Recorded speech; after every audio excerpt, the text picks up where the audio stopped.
akkammaatti salphatee beekuu jedha. Dhugaadhaa kun dhugaa miti. Oromoon akkammaatti salphatee beekuu miti. Oromoon akkammaatti falmatee beekuu falmiitti jira.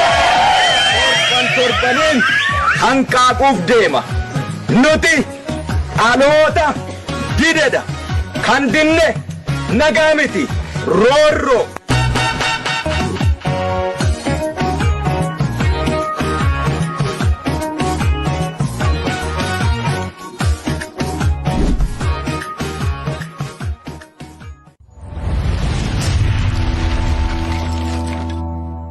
ጤና ይስጥልኝ አድማጭ ተመልካቾቻችን፣ ይህ የአረተ ቢዮሌሳ ኦሮሚያ ሚዲያ ነው።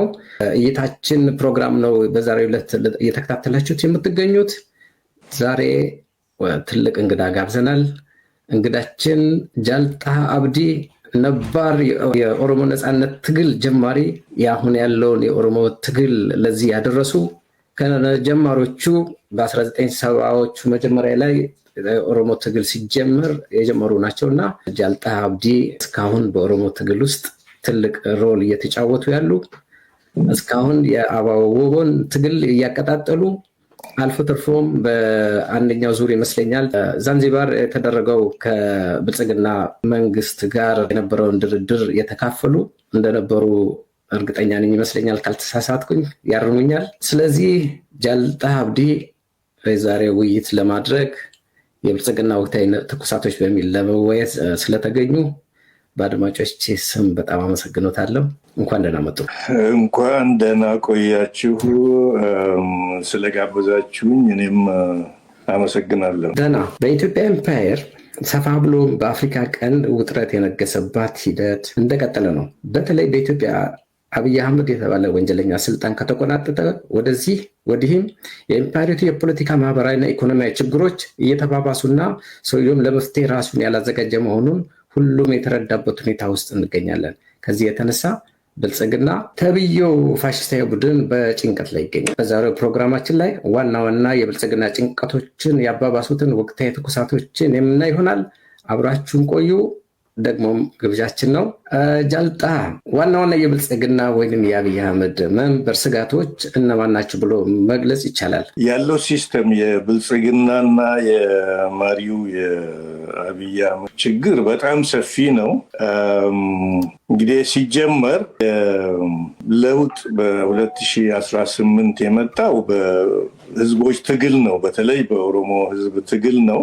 ትግሉ ስለ ነጻነት፣ ስለ ዲሞክራሲ መብት፣ ስለ ሰላም፣ ይህን ስለመሳሰሉ ስለ ነጻ ምርጫ ነው። ግን የአብይ አህመድ አስተዳደር በጊዜው በውጭው ዓለም ስለ ሰላም በማውራት በውስጥ ግን በተለይ ኦሮሞን በሚመለከት የኦሮሞን ድርጅቶች በማጣጣል የኦሮሞን ህዝብ ትግል በማጣጣልና ሪጀክት በማድረግ ነው የጀመረው ከመሰረቱ። እና ችግሩ በተለይ በኦሮሚያ ከዚያ ነው የሚጀምረው። በኢትዮጵያም ደረጃ ስለ ህገ መንግስት መከበር፣ ስለ ሰላም፣ ስለ እኩልነት፣ ስለ ዲሞክራሲ ከማውራት ወደ ግለሰብ እና የቡድን ስልጣን ማዳበር ነው የተኬደው። የሰውየው የመሪው ካራክተር ራሱ ቴልስ እንግሊዞች እንደሚሉት ብዙ ነገር ይናገራል። አንዳንድ አዋቂዎች አልፎ አልፎ እንደገለጹት ናርሲሲስቲክ ፐርሶናሊቲ ዲስኦርደር የሚሉት ችግር አለበት በሰውየው። ሙገሳን፣ አድናቆትን የማግኘት እሱን የመናፈቅ እንትን አለ። የሌላውን ሀሳብ የማናናቅ ያለመቀበል አለ። ችሎታ ማጣት አለ። ክሪቲሲዝም የሚባል ሂስ የሚባል ነገር ያለመቀበል እና ኢንታይትልመንት ይገባኛል ሁሉ ነገር እንደማለት ነው። እንግዲህ ከመጀመሪያው እናቴ ነገረችኝ ንጉስ ሆናለሁ ብሎ ነው የጀመረው። እንግዲህ የሌላውን ሀሳብ ያለመቀበል የማናናቅ እንትን ነው። በተለይ ደግሞ በኦሮሞ ህዝብ ትግል በኩል ለኦሮሞ ህዝብ አክብሮት፣ ለትግሉ ተቀባይነት ያለመስጠት፣ ይህን ይመሳሰል እንዲያውም አልፎ የጥላቻ እና የመናቅ ሁኔታ ነው ያለው በሰውየውና በቡድኑ ውስጥ እና አንደኛው መሰረት ይሄ ነው። ከዚህ ተያይዞ የምናየው ከመጀመሪያው ንግግር ጀምሮ ስለ ኢትዮጵያ የቀድሞ ትልቅነት መጣት፣ የኢምፓየር መስፋፋት፣ የአንድ ሰው ስልጣን፣ የአንድ ገዢ ቡድን፣ የአንድ ባህል፣ የአንድ ቋንቋ ሀገሪቱ ላይ የመጫን ጉዳይ ነው። ወደ ቀድሞ የኢምፒሪያል ሲስተም መመለስ ነው። ከዚያ ነው የሚጀምረው ችግሩ። ከፐርሶናሊቲ ዲስኦርደር እና የህዝቦች ትግል ያመጣውን በብዙ ዘመን ትግል የመጣውን የህገ መንግስታዊ ስነስርዓት ያለመቀበል፣ እሱን ለመናድ አክቹዋሊ እሱን ለመናድ የመነሳሳት ለውጡን የሚቃወሙ ክፍሎች የኢምፒሪያል ሲስተም እናቆያለን፣ ወደ ድሮ እንመልሳለን የሚሉትን በማዕቀፍ ነው የተጀመረው። ግሬተር ኢትዮጵያ ታላቋን ኢትዮጵያ እንመልሳለን የሚሉ ወገኖች ናቸው። ከሱ ጋር እንዲያው መልአክ ነው ሙሴ ነው እያሉ ሲያሞግሱት የነበሩት ከዚያ ጀምሮ ነው እና የምናየው በየአቅጣጫው ከሰውየው ካራክተር ጀምሮ ከህገ መንግስቱን ያለውን ህገ መንግስት ካለመቀበል በህዝብ ትግል የመጣውን በብዙ ዘመን ዲኬድስ የህዝብ ትግል የመጣውን አቺቭመንት ሁሉ በማጣጣል ወደኋላ የመመለስ ፍላጎት ነው። እንግዲህ ይሄ ምንድነው ያመጣው ብንል በየአቅጣጫው መጀመሪያ ወደ ስልጣን ካመጣው ከኦሮሞ ህዝብ ትግል ጋር የመጋጨት ፓርቲዎችን፣ የኦሮሞ ታጋዮችን የመግደል፣ የማፈን፣ ፓርቲዎቹን እንዳይንቀሳቀሱ የማድረግ በአንድ ወገን ይሄ ነው። ከዚያም አልፎ እንግዲህ እንደምናየው በሰሜኑ ከትግራይ ጋር ወደ ጦርነት መግባት፣ ከዚያ ቀጥሎ መጀመሪያ የአማራውን ክፍል በትግራይ ላይ እንዲዘምቱ በማድረግ እንዲያው የሚዘገንን እንትን ነው። የቲፒኤልኤፍን መቃወም፣ ተዋጊዎቹን ከተዋጊዎቹ ጋር የመጋጨት ሳይሆን የትግራይን ህዝብ የማጥፋት ደረጃ ነው የዚያን ጊዜ የነበረው ፕሮፓጋንዳ። ከሰሜን እንግዲህ አሁን ያን ጊዜ ኤርትራንም ጨምሮ የውጭ ኃይል ጨምሮ ነው ትግራይን የተዋጋው። አሁን እንደምናየው ከኤርትራም ጋር ግጭት ውስጥ ነው። ከትግራይ ጋር ሰላምም የለም፣ ጦርነትም የለም። ህዝቡ በችግር ውስጥ ነው ያለው። ከአማራም ክልል ጋር በጦርነት ውስጥ ነው የሚገኘው። ከኦሮሚያ ከመሰረቱ ጀምሮ ጦርነት የጀመረው ከኦሮሚያ ጋር ነው እና ከኦሮሚያ ኃይሎች ጋር ነው። በኦሮሚያ የደረሰው ጥፋት በዚህ አመራር፣ በአብይ አህመድ አመራር፣ በብልጽግና አመራር አገዛዝ ስር የደረሰው ጥፋት በኦሮሚያ ላይ በኦሮሞ ህዝብ ላይ ደርሶ የማይታወቅ ነው። ሪሊ በመንግስቱም ጊዜ በቲፒኤልኤፍ ጊዜ በእነ ኃይለስላሴም ጊዜ ያልደረሰ ጥፋት ነው እየደረሰ ያለው እና እንግዲህ በየአቅጣጫው ችግር ውስጥ ነው ያለው ይሄ ሲስተም። ሰውየው አንድ የቀድሞ ፖለቲከኛ እንደተናገረው አብይ አህመድ ብሔር የለውም፣ ብሔሩ ፓወር ነው፣ ስልጣን ነው የአብይ አህመድ ብሔር ብሎ ነው የተናገረው። ትዝ ይለኛል። ለስልጣን ብሎ ይሄ ሰው በስልጣን ላይ ለመቆየት የብዙ ህዝቦችን ትግል የማዳከም አቅጣጫ እንዲስቱ ለማድረግ የሚያደርገው ጥረት ነው። በየአቅጣጫው ችግር ውስጥ ነው ያለው። ከዚያም አልፎ ተርፎ ወደ ቀድሞ ትልቅነት ኢትዮጵያን መልሳለሁ በሚል ከጎረቤት ሀገሮች ጋር አሁን ኤርትራ ከ2-3 ዓመት በፊት አጋር ነበረች።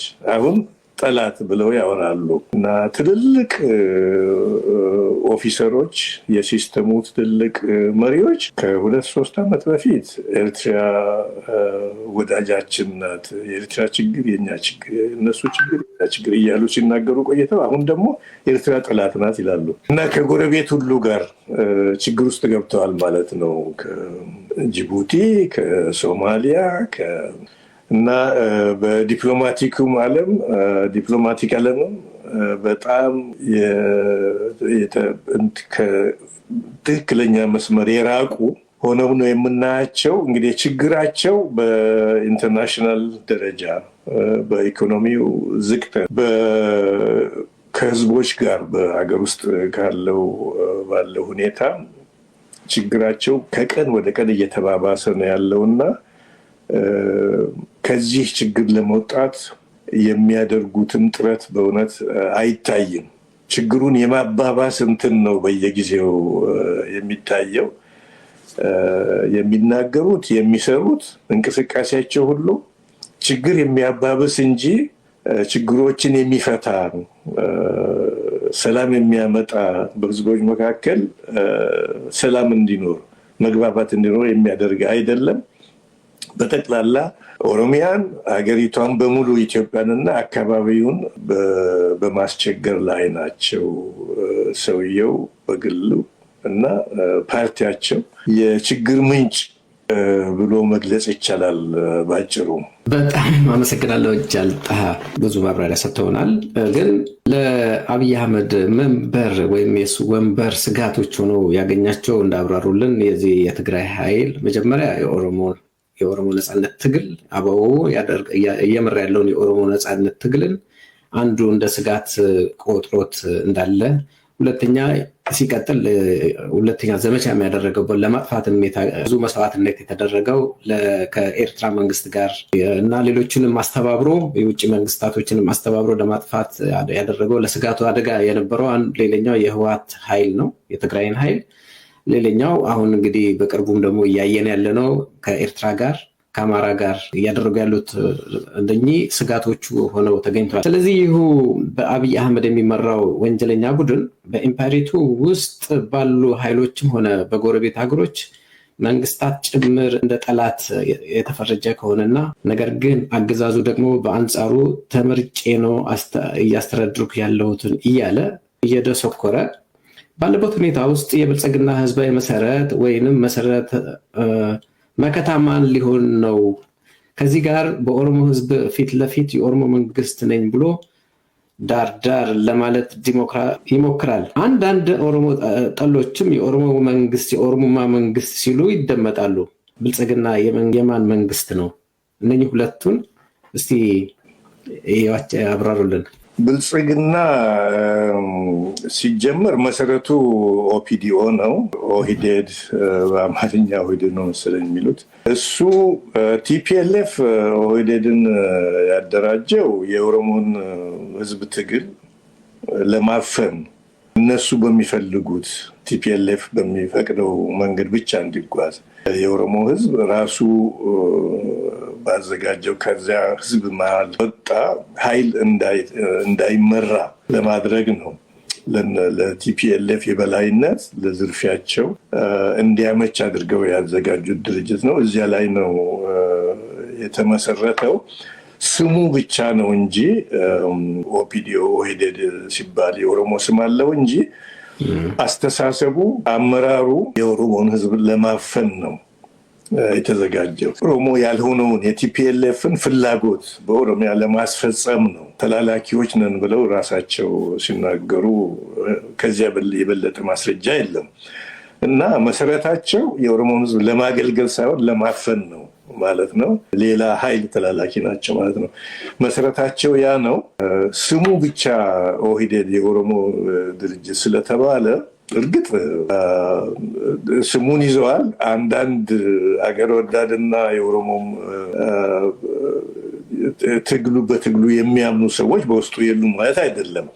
ነገር ግን በአብዛኛው ፊሎዞፊያቸው የተመሰረተው የኦሮሞ ህዝብ በማፈን ነው እና ወደ ስልጣን ሲመጡም የኦሮሞ ህዝብ ትግል ነው፣ በእውነት አይደለም የቄሮ ትግል ነው በአብዛኛው በሌሎችም ተደግፎ ወደ ስልጣን ያመጣቸው።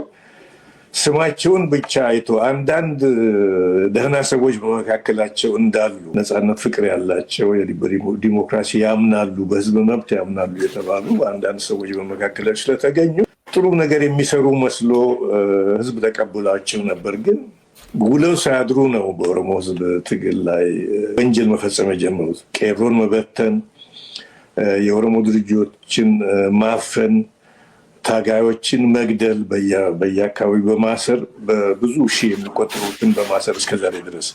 በተለይ ደግሞ ኦኬፎ የኦሮሞ ነፃነት ግንባርና ካፋኦ የኦሮሞ ፌዴራላዊ ኮንግሬስን በያለበት ቢሮቸውን በመዝጋትና አባሎቻቸውን በማሰር በመግደል ነው ስራቸውን የጀመሩት።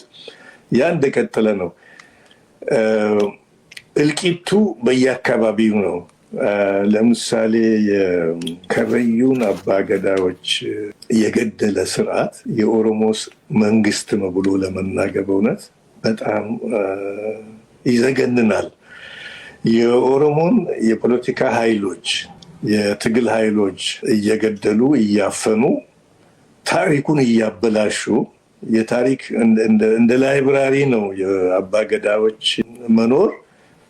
ስርዓቱን ማስቀጠል የገዳን ስርዓት ማስቀጠል እኮ ላይብራሪ ነው፣ ትልቅ ላይብራሪ ነው ለኦሮሞ ብቻ ሳይሆን ለኢትዮጵያም፣ ለአፍሪካም፣ ለዓለምም።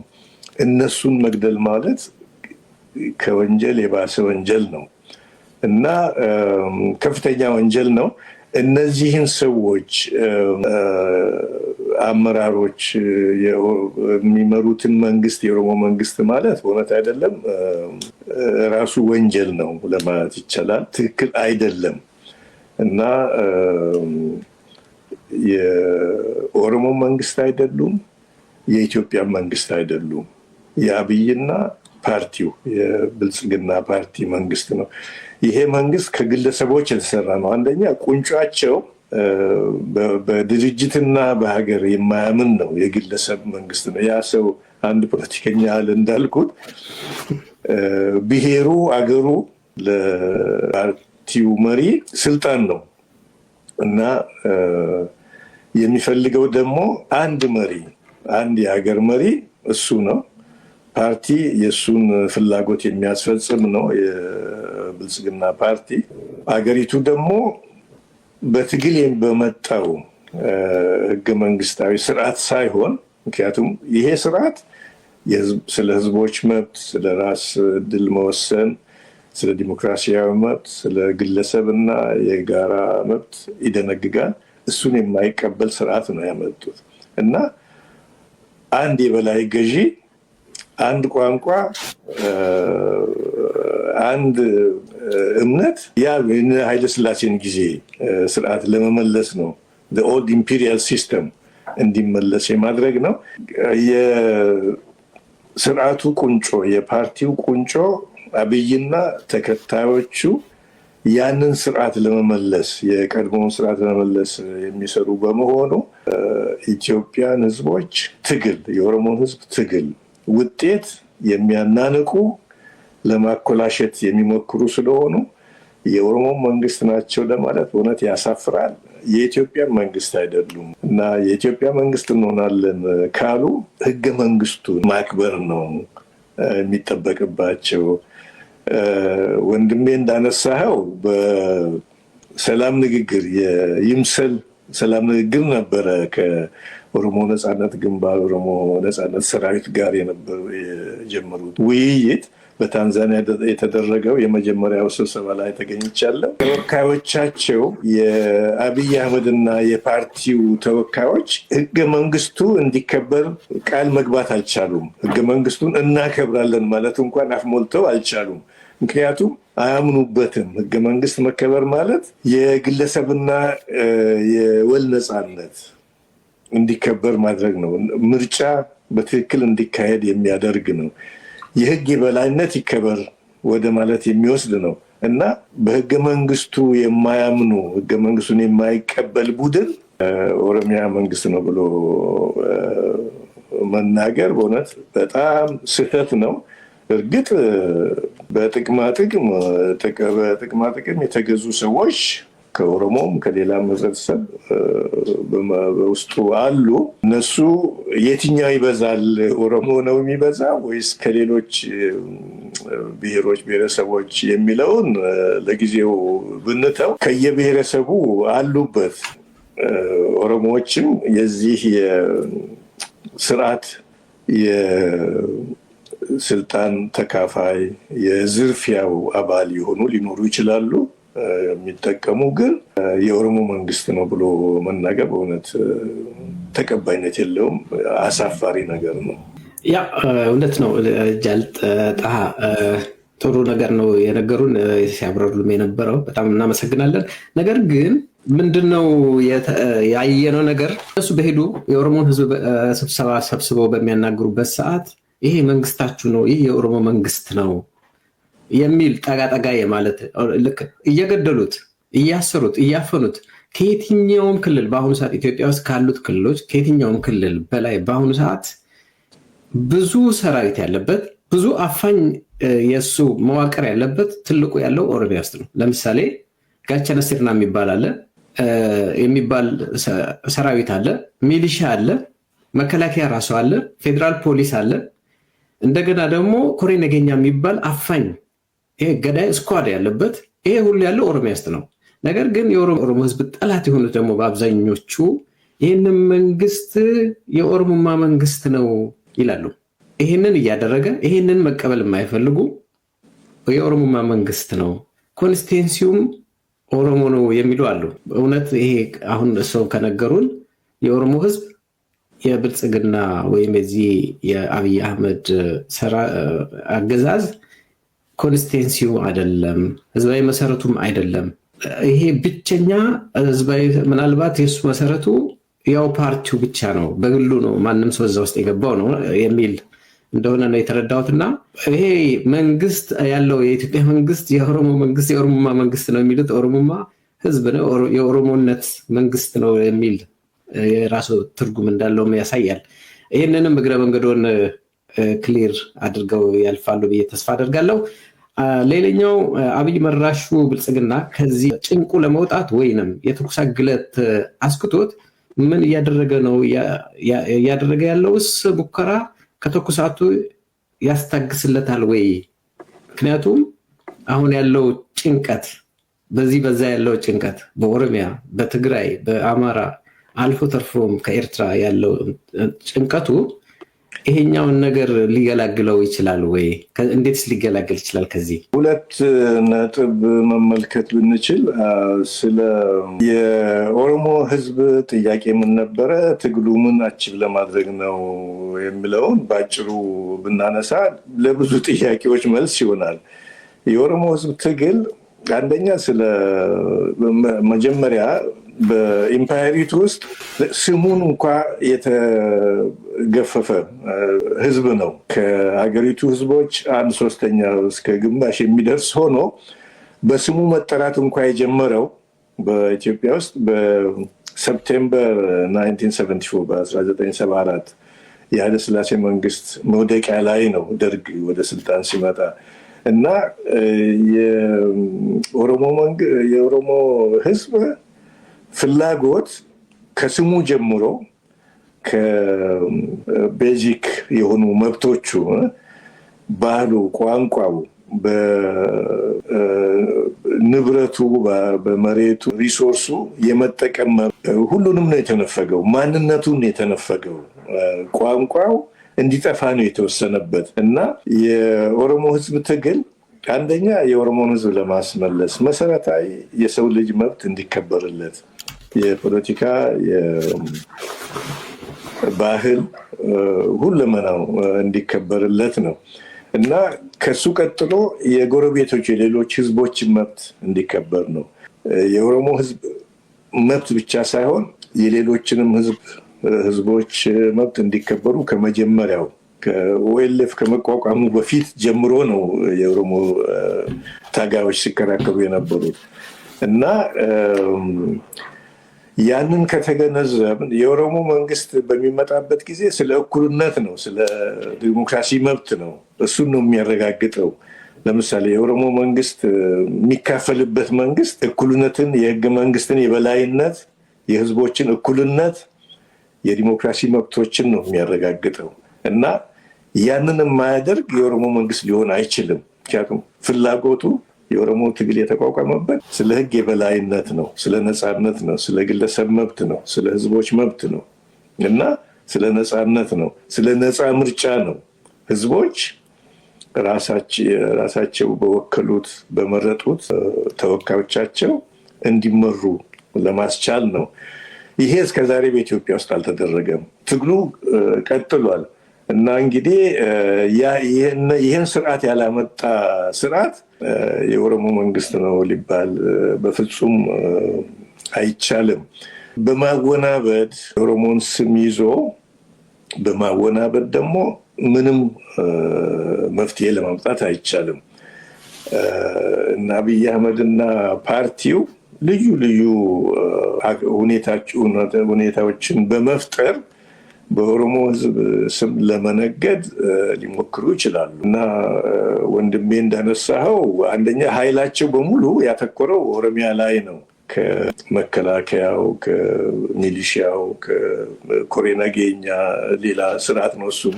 እንዲያውም ከዚህ አልፎ ተርፎ የኦሮሞ ነጻነት ሰራዊት ብለው አቋቁመው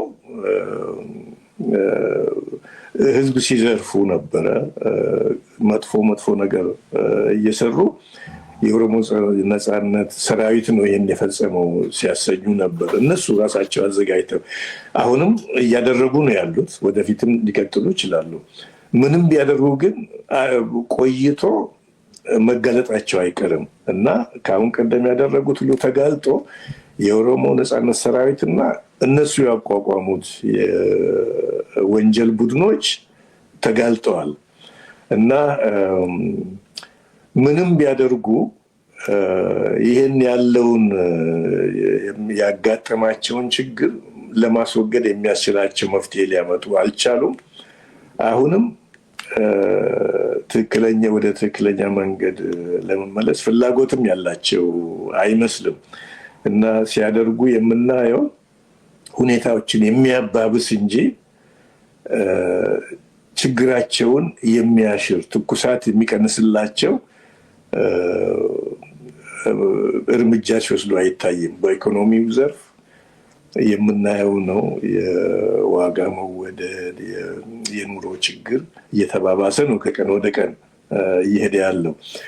በሰላም በኩል የት ነው ሰላም ያለው ዛሬ? ትግራይ ኖ ወር ኖ ፒስ የሚሉት ነው። ሰላምም የለም፣ ጦርነት የቆመ ይመስላል፣ ግን አልቆመም። በእውነት ለመናገር የአማራ አካባቢ እንደዚያ ነው። ሰላም የምንለው አለ የሚባልበት ቦታ በእውነት ያለ አይመስልም። ኦሮሚያ እንዳለ በኦሮሚያ ነው የተጀመረው ያለው ግርግር በሙሉ የተጀመረው በኦሮሚያ ነው፣ የትግራይ ጦርነት ሳይጀመር እና የሚያደርጉት ሁሉ ሁኔታዎችን የሚያባብስ እንጂ የሚቀንስ አይደለም። ለምሳሌ መማክርት ሸንጎን ያሉት ምንድነው የምክክር ኮሚሽን ብለው ያቋቋሙት አለ።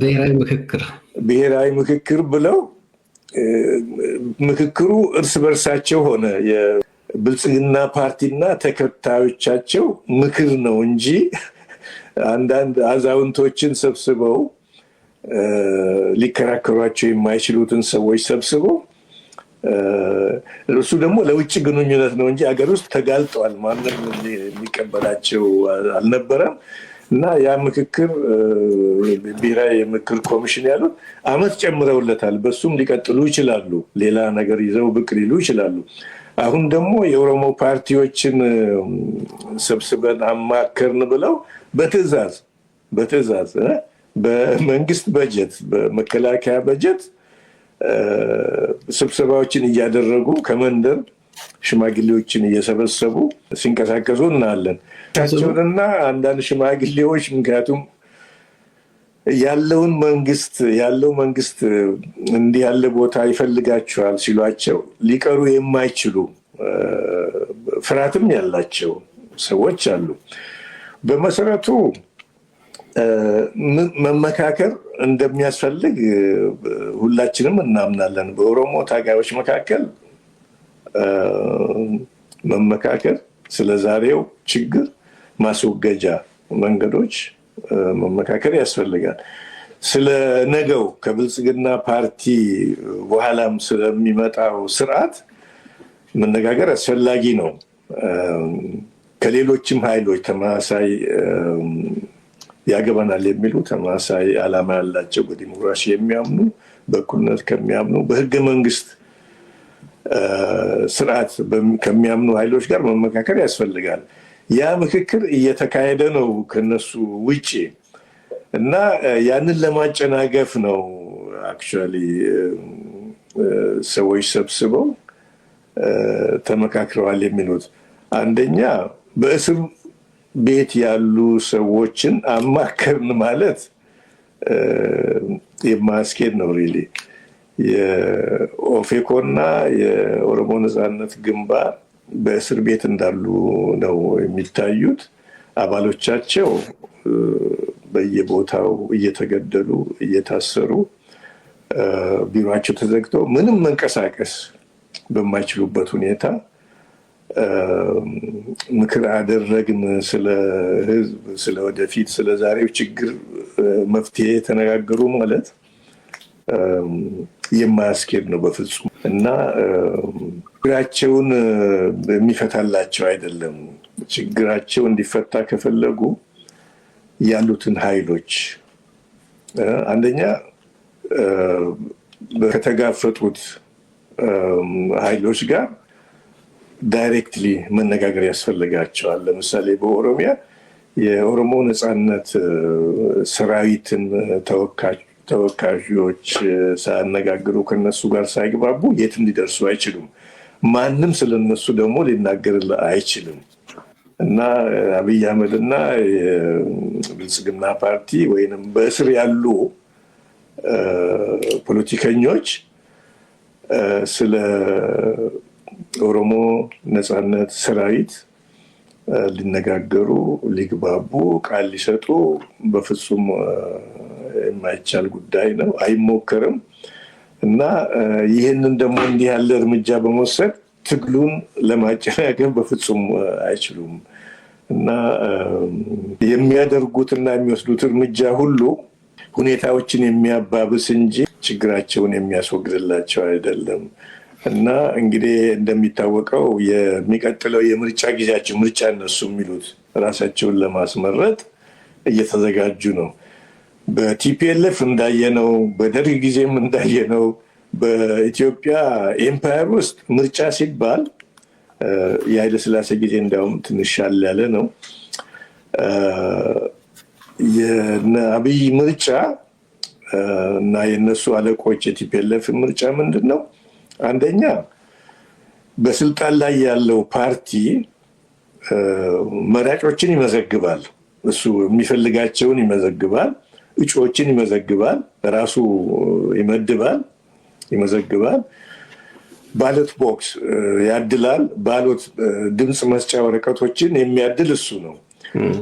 ድምፅ ተሰጠ ብሎ ደግሞ ቆጥሮ ውጤቱን የሚገልጽ ያው ፓርቲ ነው እና ከአለቆቻቸው የለመዱት ነው። ከአሁን ቀደም በ21 ነው 21 ነው ያለፈው ምርጫ የተደረገው እና የሚቀጥለው ምርጫ ከዚህ የተሻለ አይሆንም። ያው መራጩን ይመዘግባሉ፣ ተመራጮችንም የሚመርጡት እነሱ ናቸው። ድምፅ የሚቆጥሩና ውጤቱን የሚገልጹ ያው እነሱ ናቸው የሚሆኑትና ዝግጅቱ ለዚህ ነው። እና የኦሮሞ ነጻነት ግንባርና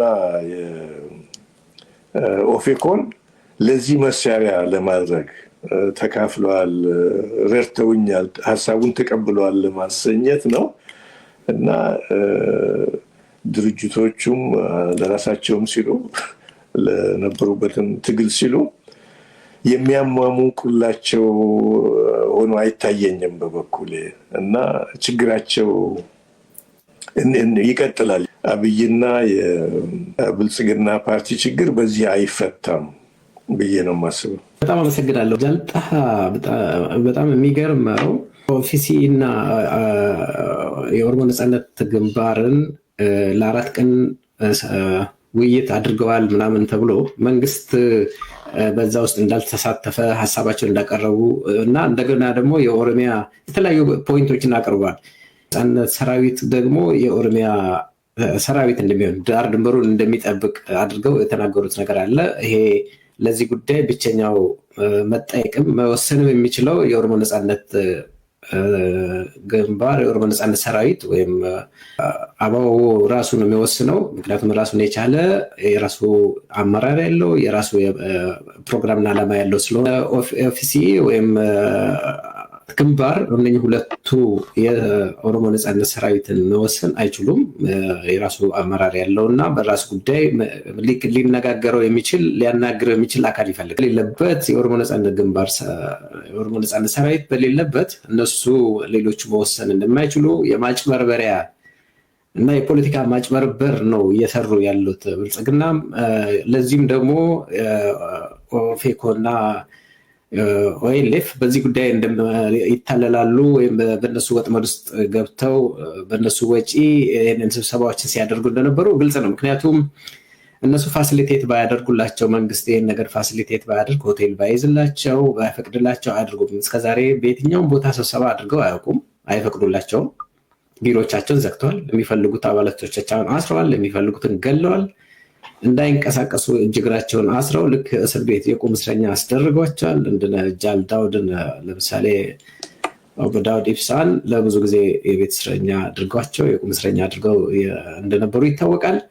ለዚህም እንግዲህ ጊዜያዊ ማስተንፈሻ ለማድረግ የተጠቀሙባቸውን የፖለቲካ ማስተንፈሻ ለማድረግ እንጂ ለሌላ ነገር አይደለም። ግን ጃል ጣሃ በጣም የሚገርመው የኦሮሚያ ቃል አቀባይ ተብዬው ቀደም ከትላንት ወዲያ መግለጫ ሲሰጥ ነበር፣ ሲወቅሳቸው ነበረ። እነኚህ በቆሙ የቀሩ በድሮ ቦታ የሚያስቡ የሀሳብ ልዕልና የሌላቸው የፈዘዙ ናቸው ብሎ ሁሉ ተቻቸው ማለት ነው። መንግስት በአንድ በኩል ይረዳቸዋል፣ በአንድ በኩል ይተቻቸዋል። የፖለቲካ ቁማር በእነሱ ላይ እየተጫወተ እንደሆነ ከዚህም ከዛም ሽባ እያደረጋቸው እንደሆነ ሁሉ እናያለን። እና ይህንን ምናልባት ይህን መግለጫ ሰምተውታል ብዬ ገምታለሁ። እና ትክክል ነው። በአንድ በኩል አባገዳዎችና ሌሎችም ሲቪክ ድርጅቶች ከነዚህ የፖለቲካ ድርጅቶች ጋር ቀርበው ተመካክረዋል ብለው ገለጹ። እና እንዲያውም ጠቅላይ ሚኒስትሩ የሁለቱም ድርጅቶች የኦሮሞ ነጻነት ግንባርና የኦኬፎን የኦሮሞ ኮንግረስ ፌዴራሊስት ኮንግረስ ቤተመንግስት ሁሉ ጋብዞ ወረደባቸው የሚል ሪፖርትም አለ። ትክክል ሊሆን ይችላል፣ ምናልባት ተጋኖም ሊሆን ይችላል። በአንድ በኩል እንግዲህ መሪዎችንም አነጋግረዋል፣ ከሽማግሌዎችም ጋር አስቀምጠው እንዲወያዩ አድርገዋል። በሆቴል ቤት እንትን አስተናግደው ማለት ነው።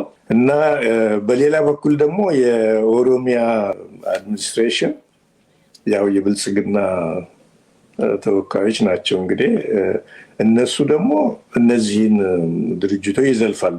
ደግሞ እኮ ተገኝተዋል በስብሰባው ላይ ተገኝተዋል። ይሄ ቅድም ያነሳሁት የናርሲሲስቲክ ፐርሶናሊቲ ከሰውየው ጀምሮ የተምታታ አመራር መሆኑን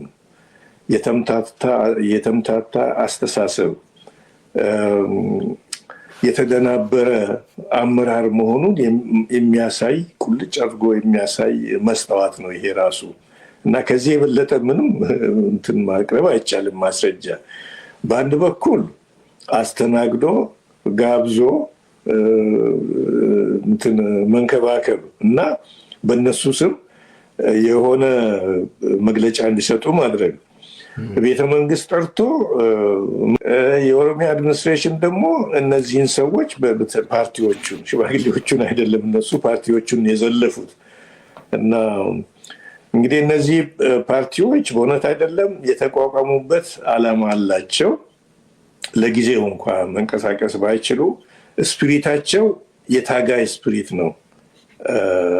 ህሊናቸው እንዲህ ያለ ሂሚሊዬሽን ውርደት አይቀበልም። ለዚህ ስርዓት አጨብጫቢ ሆነው አይገኙም ብዬ ነው የማስበው። በግለሰብም ደረጃ እነዚህ ሰዎች የሁለቱ ፓርቲ መሪዎች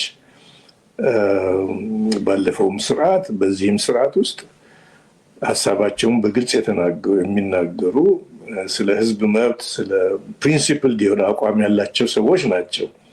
እና ብዙ ደግሞ ሰፈር አድርገዋል። አባሎቻቸው በእስር በመገደል በየቦታው ብዙ ዋጋ የከፈሉ በድርጅታቸው ስምና በኦሮሞ ህዝብ ስም ብዙ ችግር የደረሰባቸው ሰዎች ናቸው። ሁሉንም ተቋቁመው እዚህ ደርሰዋል እና ለዚህ መጥፎ ከራሱ ጋር የተጣላ አመራር በሽተኛ ውሻ ያንን የሚነክስ ከሁሉ ጋር የተጣላ ከጎረቤቶቹ ጋር በሀገር ውስጥ ከሁሉም ህብረተሰብ ክፍሎች ማንኛውም ህብረተሰብና ብሔረሰብ ለማንኛውም ህብረተሰብና ብሔረሰብ ሰላም ሰጥቶ የማያውቅ ስርዓት ስለሆነ ይህን የሚያውቁ ስለሆነ ለዚህ ስርዓት ይንበረከካሉ። ለእሱ ላዘጋጀው ምርጫ አጋዥ ይሆናሉ ብሎ ማሰብ አይቻልም፣ እንደ ድርጅትም እንደ ግለሰብም እና ይህን እተማመናለሁ። በአጠቃላይ ጃልጣ ይሄ ሁሉ ጭንቀት፣ ይሄ ሁሉ የተለያዩ ሽፍጦችን ማምጣት፣ የኦሮሞ ህዝብን በየቀየው ሄዶ መግደል፣ የተለያዩ ገዳይ ስኳዶችን አዘጋጅቶ በዚህ በኦሮሞ ህዝብ ላይ ይህን ሁሉ ዘመቻ ያደረገው ብልጽግና የኦሮሞ ነፃነት ትግል በኦሮሞ ነፃነት ግንባር በነፃነት ሰራዊት የሚመራው ትግል ከምን ጊዜውም በላይ አስጨንቆት በየትኛውም ጦርነት ሊያሸንፈው እንዳልቻለ የተለያዩ ዘመቻዎችን አድርጎ የኦሮሞ ነፃነትን ማሸነፍ ያልቻለ አልፎ ተርፎ ከጎረቤት ሀገር እንደነ ኬንያ ካሉት ተመሳጥሮ የኦሮሞ ነፃነት ትግል ላይ ጦርነትን ከፍቶ ሊያሸንፈው ባለመቻሉ የተለያዩ ሽፍጦችን እያደረገ አሁን የኦፌኮ እና የኦሮሞ ነፃነት ግንባር ታጋዮችን ወይም መሪዎችን ሰብስቦ ሽማግሌዎችን ሰብስቦ ከአሁን በፊት ተዘካሉት በሰሜን ሸዋ ያሉት እና በተለያዩ መካከለኛው ሀገር ያሉትን ቱለማ አካባቢ ያሉትን ኦሮሞዎች ቀንበር እያሸከሙ ህፃናቶችን፣ ሴቶችን ራቁታቸውን ጡታቸውን ምናምን እያስደረጉ ህዝቡን እያስወጡ በሰላም ሰላም ሰላም ያስባሉት ህዝቡን ራሱን በድሮን እያቀጠቀጡት፣ ቤቱን እያቃጠሉ፣ ንብረቱን እየዘረፉት፣ ቤቱን እያቃጠሉ፣ ከቤቱ እያፈናቀሉ በሌላ የኦሮሞ ካልሆኑ ሌሎች ሰዎችን አንጥተው እያረዱት በስማም ብሎ ሲታረድ በቪዲዮ እየቀረጹ በሰክሪቶቻቸው እያሳዩ ይህ ሁሉ ትግል አድርገው የኦሮሞ ነፃነት ትግልን ማክሸፍ ስላልቻሉ ከዚህ ሁሉ ጭንቀት ጋር የተያዘ አይመስሎትም? ይህ ሁሉ የሚያደርጓቸው ነገሮች አሁንም የኦሮሞ ህዝብ የነፃነት ትግል ሬዚሊየንስ አሳይቷል። ከጊዜ ወደ ጊዜ ከተጀመረበት ጊዜ ጀምሮ የዛሬ 40-50 ዓመት ከነበረበት በየጊዜው ጥንካሬውን እያጎለበተ ነው ለዚህ የበቃው እና ወደኋላ ሊቀለበስ አልቻለም። የኦሮሞ ህዝብ ትግል የተጀመረው ደግሞ ቅድም እንዳነሳሁት ስለ ሰላም ነው፣ ስለ ብሔር መብት ነው፣ የግለሰብ የህዝቦች መብት ነው። የኦሮሞ ህዝብ መብት የጎረቤቶቻችን የሌሎች ወንድሞቻችን ህዝቦች መብት ነው።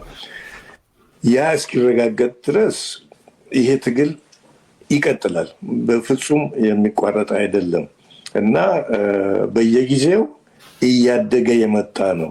እንዲያውም አንዳንድ ክፍሎች በተለይ በደቡብ ያሉ ጎረቤቶች የሆኑ ህዝቦች የኦሮሞን ህዝብ ትግል ዓላማ አውቀው ከመጀመሪያው ከኦሮሞ ነፃነት ግንባር ከመቋቋሙ በፊት ጀምሮ ይተባበሩ ነበር እና ይሄ ትግል የኦሮሞ ብቻ አይደለም፣ የሁሉም ጭቁን ህዝቦች ስለ ዲሞክራሲ የሚታገሉ ህዝቦች ትግል ነው እና ይሄ ትግል ሊቆም አይችልም። ምናልባት አንድ ችግር ቢኖር ከአሁን ቀደም የቀድሞውን ስርዓት የሚደግፉ የአማርኛ ተናጋሪዎች የአማራው ልሂቅ ክፍል መረዳት የኦሮሞን ህዝብ ትግል እንደ በጥላቻ አይን ዓላማውን ባለመገንዘብ በክፉ አይን ያይ ነበር። ዛሬ ግን በአማራ ክልል ትግል ተቀጣጥሏል። ስለ አማራ ህዝብ ትግል መዋደቅ ጀምረዋል ካለው ስርዓት ጋር እና ለህዝቡ ለራሱ ህዝብ የሚታገል ህዝብ ልክ እንደ ኦሮሞ ህዝብ ስለሌላውም ህዝብ ይመለከተኛል ብሎ ይቀበላል ፋይናሊ እና ይሄ ተስፋ የሚሰጥ ነው ሪሊ።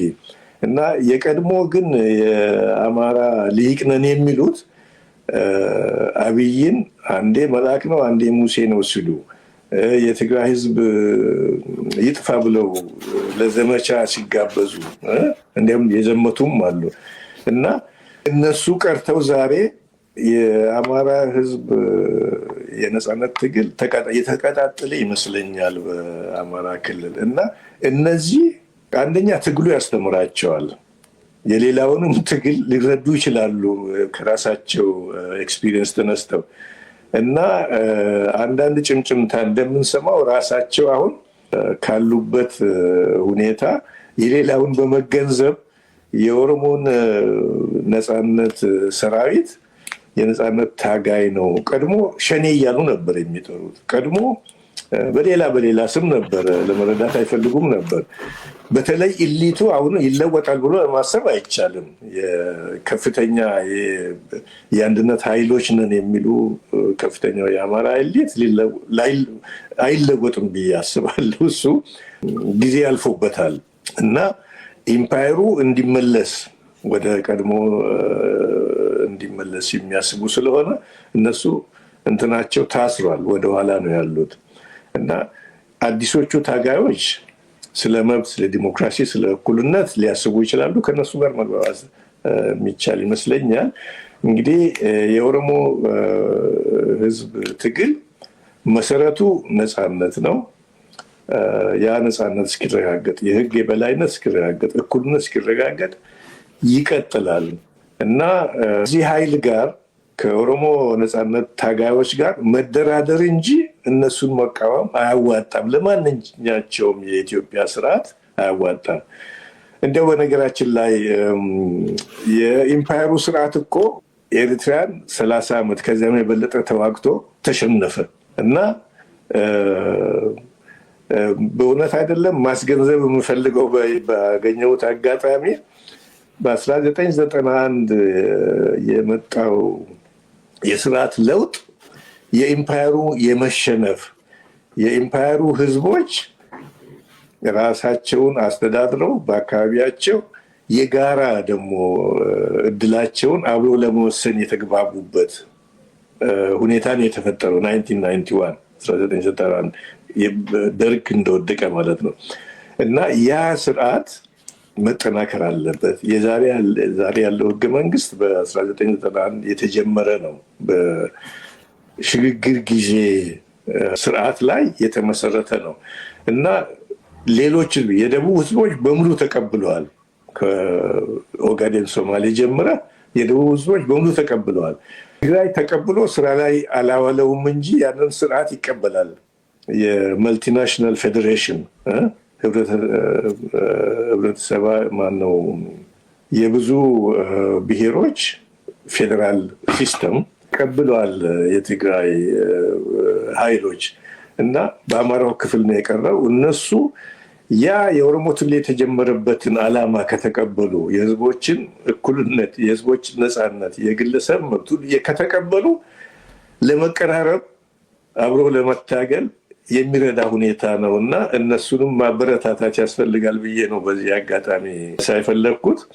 በመሰረቱ የኦሮሞ ነፃነት ትግል ለሌሎችም ህዝቦች መፍትሄ ነው ለማለት ነው።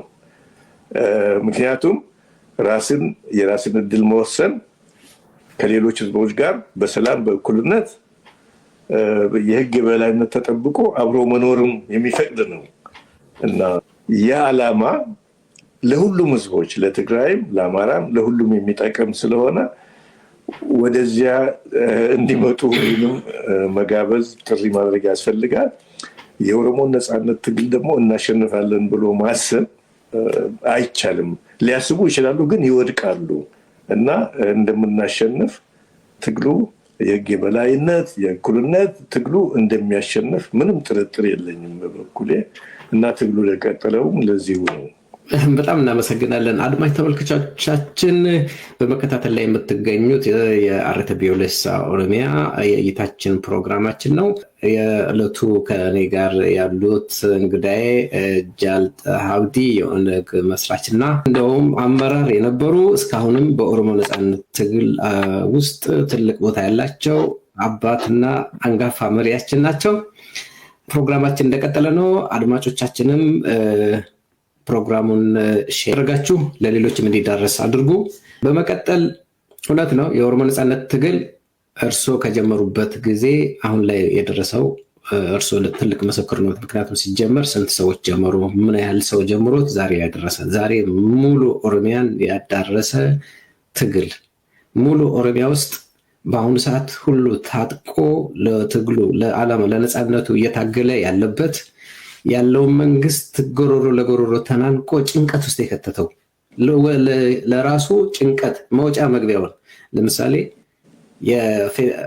የአብይ መንግስት ዛሬ በሄሊኮፕተር ነው ከአዲስ አበባ ተነስቶ ሻሸመኔ ለመሄድ አዋሳ ሄዶ ከአዋሳ በመኪና ምናልባት ካልመጣ በስተቀር ከአዲስ አበባ ጅማ ለመሄድ በሄሊኮፕተር ኦር በአይሮፕላን ካልሆነ በመኪና ሊንቀሳቀስ የሚችል የመንግስት ባለስልጣን በኦሮሚያ ውስጥ የለም። በሌሎችም በአማራም በትግራይም መላ ኢትዮጵያን ያስጨናነቀ ትልቁ ፍቺ ያላገኘው የኦሮሚያ ጉዳይ ፍቺ ካላገኘ ኢትዮጵያም ሰላም የመሆኗ ጉዳይ አጠያቂ የሆነባት ሆነ። ለዚህም ደግሞ እርስዎ ከ1970ዎቹ ጀምሮ ከኃይለስላሴ መንግስት እስከ ደርግ ከዛ የኢህአዴግን አሁን ያለውን የብልጽግና መንግስት ትግል እያጨናነቁ ካሉት ትግል ውስጥ ተሳታፊ ነዎት። ለዚህ ስለደረሱ እድሜውን ያርዝምልን እያለን ወደ ቀጣዩ ጥያቄ አልፋለሁ። ጃል ጣሃ አብዲ በኢምፓየሪቱ እያንዣበበ ያለውን ካሁኑ የባሰ አደጋ የሚያደርሰውን ጥፋት ለመቀነስ ከአብይ አህመድ ፋሽስታዊ ቡድን ምን ይጠበቃል? ከሌሎችስ ምን ይጠበቃል? የዓለም አቀፉ ማህበረሰብ፣ የተለያዩ የፖለቲካ ኃይሎችና ጭቁን ህዝቦች ጨምሮ ሬፍሌክሽኒስቱንና ከልምዶ ያለፏቸው ዘመናት ኢትዮጵያ እንግዲህ እቺ ሀገርም የኦሮሞ ነፃነት ትግል እዚች ሀገር ውስጥ ካላቸው የትግል ውጤቶች ውስጥ የእሱን ሪፍሌክሽን የጨምሩበትና ምን መሆን እንዳለበት እስቲ። አይዲያል የሆነ እና ሪያሊስቲክ የሆነ በሁለት መልክ ልናየው እንችላለን። እንዲያው ያለው ስርዓት ልብ ቢገዛ እንደ ቀድሞዎቹ እንደነደርግ ባይሆንና ከነሱ የተሻለ ማሰብ ቢችል ዛሬ መሆን ያለበት የጊዜያዊ የሆነ ወደ ዲሞክራሲ ስርዓት የሚመራ ሁኔታ መፍጠር ነበር። ታጋዮችን ጋብዞ ልዩ ልዩ ፓርቲዎችን ጋብዞ እንዲያውም እንደ የተባበሩት መንግስታት የዩኤን ድጋፍ ጠይቆ ጊዜያዊ ሁኔታ ወደ ዲሞክራሲ ስርዓት ወደ ህገ መንግስታዊ ስርዓት ለመሸጋገር አንድ አይነት ዝግጅት ቢያደርግ እሱ ይመረጣል።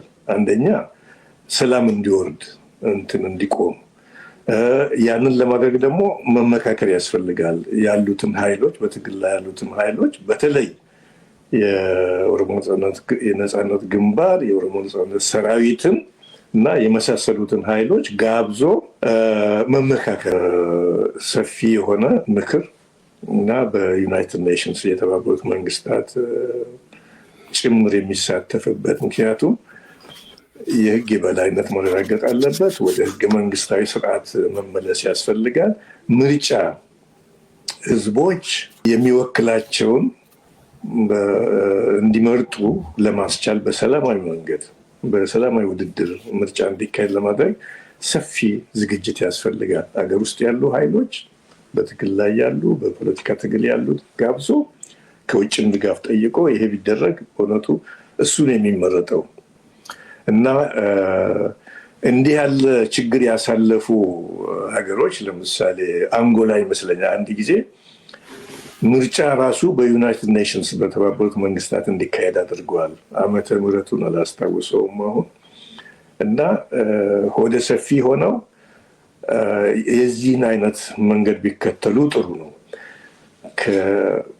ይሄ ግን ከአብይ አህመድና ከብልጽግና ፓርቲ አይጠበቅም። ስልጣኑን የሙጥኝ ብለዋል። ልክ እንደ ደርግ ተያይዘው ይወድቃሉ እንጂ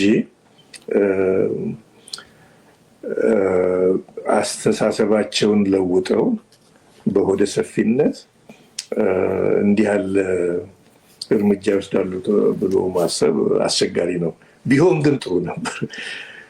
አሁን መደረግ ያለበት ሪያሊስቲክ ለመሆን አንደኛ የኦሮሞ ኃይሎች ትጥቅ ትግል ያሉትና ከትግሉም ውጭ ያሉት ኮመን ፕላትፎርም የጋራ ፕሮግራም ማዘጋጀት ቢችሉ እና ምክክር ተጀምሮ ነበረ። ብዙ እንትን የሆነ አይመስለኝም። ሰፊ መመካከር፣ ሰፊ ምክክር ያስፈልጋል። ቀጥሎ ደግሞ ተመሳሳይ የነፃነት የዲሞክራሲ ዓላማ ካላቸው ኃይሎች ጋር ከኦሮሞ ኃይሎች ውጭ ካሉት ጋር ከየትም ቢሆን ከትግራይ፣ ከአማራ፣ ከሌላም ክፍል ከነሱ ጋር ደግሞ መመካከር እና ያንን ካደረጉ በኋላ ያለውን ስርዓት ኮንፍሮንት ማድረግ ፕሮግራም ይዘው ይሄ ነው የሚያዋጣ ቅድም ያልኩት ሊሆን ይችላል። ሌላም ዝግጅት ሊያደርጉ ይችላሉ እና ያለውን ስርዓት የሚያዋጣው ይሄ ነው ብለው ኮንፍሮንት ማድረግ ዳይሬክትሊ ከተቀበለ አብሮ ለመዝራመድ። ምክንያቱም ስርዓቱ ውስጥ ያሉ ሰዎች ሁሉም መጥፎ ናቸው ማለት አይቻልም። ደህና አስተሳሰብ ያላቸው ሰዎች ይችላሉ አሉ። ሰላም እንዲወርድ ወደ ዲሞክራሲ ስርዓት እንድንራመድ ህገ መንግስት እንዲከበር የህግ በላይነት እንዲከበር የሚፈልጉ ሰዎች ይኖራሉ እና ለነሱም እድል ለመስጠት ነው። ይሄ አንደኛ በትግል ላይ ያሉት ከተስማሙ በኋላ ስርዓቱን ኮንፍሮንት ማድረግ የሚያስፈልገው ውስጥ ያሉ ኃይሎች ይጠናከራሉ እና ስርዓቱን ምናልባት ወደ ሰላም ለመመለስ ወደ ምክክር ለመመለስ ይረዳቸዋል ያስባሉ። ያ ካልሆነ ግን የሙጥኝ ብለው እንደነ መንግስቱ ኃይለማርያም ስልጣኑን አቅፈው እንትን ለውጥ አንፈልግም ካሉ እስከ መጨረሻው ያው እንግዲህ መውደቃቸው አይቀርም። እነዚህ የተሰባሰቡ ኃይሎች ትግሉን ማፋፋም ነው። በፖለቲካው ሜዳ፣ በዲፕሎማሲው ሜዳ፣ በትጥቅ ትግሉም እንትን ብለው ስርዓቱ እንዲወድቅ ማድረግ ነው እና ስልጣን የሙጥኝ ብሎ መቀመጥ የደርግን ስርዓት በመቶ ሺዎች የሚቆጠሩ ሰራዊት እንዲበተንና ብዙ ሚዘሪ ውስጥ እንዲገቡ ነው ያደረገው። አሁን ያሉት ጦር ኃይሎች የጦር ኃይል አባሎች ያ እድል እንዳይገጥማቸው ከፈለጉ እነሱም ከሚፈጠረው ኃይል ጋር ሊተባበሩ ይችላሉ። ካልሆነ ግን ያ እድል ነው የሚጠብቃቸው ማለት ነው። እዚያም ደረጃ ሊሄድ ይችላል እና እንግዲህ አይዲያል የሆነ ስርዓት አለ። ራሳቸው ልብ ገዝተው ስርዓቱ ከጋበዘ ከተስማማ ጥሪ ካደረገ በጀንዊን ሆኖ ማለት ያ ካልሆነ እንግዲህ ታጋዮች ተመካክረው በስርዓቱ ውስጥ ላሉም ኃይሎች እድል ሰጥተው መንቀሳቀስ። ያ ካልሆነ ያው በኃይል ስርዓቱ እንዲንኮታኮት ማድረግ ነው የሚያስፈልገው። ኤኒዌይ የኢምፔሪያል ሲስተም ሁሉ መውደቁ አይቀርም። አወዳደቁን ቢያሳምሩ ግን ጥሩ ነው። የኢትዮጵያ ኤምፓየር እንደ ሌሎች ኤምፓየሮች የድሮ የአክሱምን አይደለም። የሞደርን ኢትዮጵያን ኤምፓየር በምኒልክ ጊዜ ነው የተጀመረው ይታወቃል። እና እሱ ልክ እንደ ሌሎች ኤምፓየሮች ለመስፋትም ችሏል። በኃይለሥላሴ ጊዜ የኮልድ ዎር በነበረበት ጊዜ ነው። ጊዜውን ተጠቅሞ ያሉትን አላያንሶች ተጫውቶ ለመስፋት ይችላል። ወደ ሬድሲ ቀይ ባህር ለመራዘም ችሏል። የህዝቦች ትግል ደግሞ ያ እንዲቀር አድርጎታል። ኤምፓየር ሁሉ ሰላም አያገኝም። ምክንያቱም በውስጡ ያሉትን ህዝቦች ለመጨፍለቅ ስለሚሞክር፣ ህዝቦች ስለሚጨረጨሩ፣ ለመብታቸው ስለሚታገሉ ሄዶ ወደቀ ማለት ነው። ወደ ሬድሲ ተራዝሞ የነበረው ሰፍቶ የነበረው ተመልሶ እግሩን ሰበሰበ። ወደ ሚኒሊክ ወደ ፈጠራት ኢምፓየር ተመለሰ። አሁንም ያ የኢምፔሪያል ሲስተም ስላልተለወጠ በውስጡ ሰላም የለም። በየአካባቢው ትግል ነው። ትግራይ ትግል ነው፣ አማራ ትግል ነው፣ ዛሬ ኦሮሚያ ትግል ነው፣ በደቡብ በቤኒሻንጉል በየአካባቢው ትግል ነው ያለው እና ኢምፓየሮች መውደቃቸው አይቀርም። ናፖሊዮን ያለውን መድገም እፈልጋለሁ። አንዳንድ ጊዜ ኢምፓየሮች ሁሉ ታላላቅ ኢምፓየሮች በሆድ ቁርጠት ነው፣ በሆድ ህመም ነው የሚወድቁት ብሎ የተናገረው ትዝ ይለኛል። እና ያ ነው የኢትዮጵያንም እየናጠ ያለው። ሰላም የለም፣ በኦሮሚያ ሰላም የለም፣ በትግራይ የለም፣ በአማራ የለም፣ በየአካባቢ የለም። ሰላም ለማውረድ እድሉ አለ በመመካከር። ያ ካልሆነ ኢምፓየር መውደቁ አይቀርም ለማለት ነው። እንግዲህ ታጋዮች አወዳደቁን ብዙ ህዝብ እንዳይጎዳ ለማድረግ መዘጋጀት አለባቸው በሚል ልጨርስ ፈልጋለሁ። ማጠቃለያው ይሆናል። ኢምፓየር ዲሞክራታይዝድ አይሆንም፣ ሁልጊዜ መውደቁ የማይቀር ነው። እስካሁንም ያልወደቁ የሉም። ብዙ ኢምፔሪያል የሆኑ አገሮች ብዙዎቹ ፈራርሰዋል፣ ብዙ ስርዓቱም ፈርሰዋል። የቀረው እዚህ ወደ ነበረበት ለመመለስ ሁሉ ተፍ እያለ ያለውም አያዋጣውም። ያለማዋጣቱም ደግሞ እያሳየ ነው። ብዙ ውጥንቅጥ ፈጥሮ አገር እየተናጠች እንዳለች በትክክልና እየታየ ነው። የኦሮሞ ነፃነት ግንባር የኦሮሞ ነፃነት ሰራዊትም ይህንኑ የዚህ ኢምፓየር ውድቀት በማፋጠን ላይ ይገኛል። ውድቀቱ አይቀርም። ኦሮሚያ ውስጥ ከአሁን በኋላ አምባገነን ሆኖ መኖር በቀላሉ የማይቻል ሌቭል ላይ ደርሷል። ለዚህም ደግሞ ያው እያየን ያለው ነው። አንድም ሰው ከቀበሌ እስከ ወረዳ ምናልባት በከተሞች አካባቢ የብልጽግና መዋቅር አለ እንጂ በአሁኑ ሰዓት ምናልባት ጠቅላይ ሚኒስትሩ የአዲስ አበባ ከንቲባ እስከ መምሰል ደረጃ የደረሱበት ሁኔታ ታይቷል። ጃልጣ አብዲ ሀሳቦ ንግግሮ ከእርሶ ጋር ቢዋል አይጠገብም። ነገር ግን የሰዓት ሁኔታ ስለሚቀድበን እንጂ ባወራ ብዙ ከእርሶ ጋር ብንጫወት ብዙ ልምዶችን እናካብታለን። አድማጭ ተመልካቾችም ብዙ እውቀትን ይገበያሉ ብዬ ተስፋ አደርጋለሁ። አድማጭ ተመልካቾቻችን ጃልጣ አብዲ ጋር ስናደርግ የነበረው ውይይት እንዳደመጣችሁት ነው። ጃልጣ አብዲም እስካሁን ከኔ ጋር ሆነው ይህንን ፕሮግራም ላይ ሆነው ላካፈሉን ሀሳብ በጣም አመሰግናለሁ። አድማጮቻችንም ጊዜያችሁን መስዋዕት አድርጋችሁ እስካሁን ከኛ ጋር ስለቆያችሁ በጣም እናመሰግናለን። በሚቀጥለው ሌላ ፕሮግራም እስክንገናኝ ድረስ የዛሬውን ፕሮግራም በዚሁ እንቋጫለን። ቸር ሰንብቱ።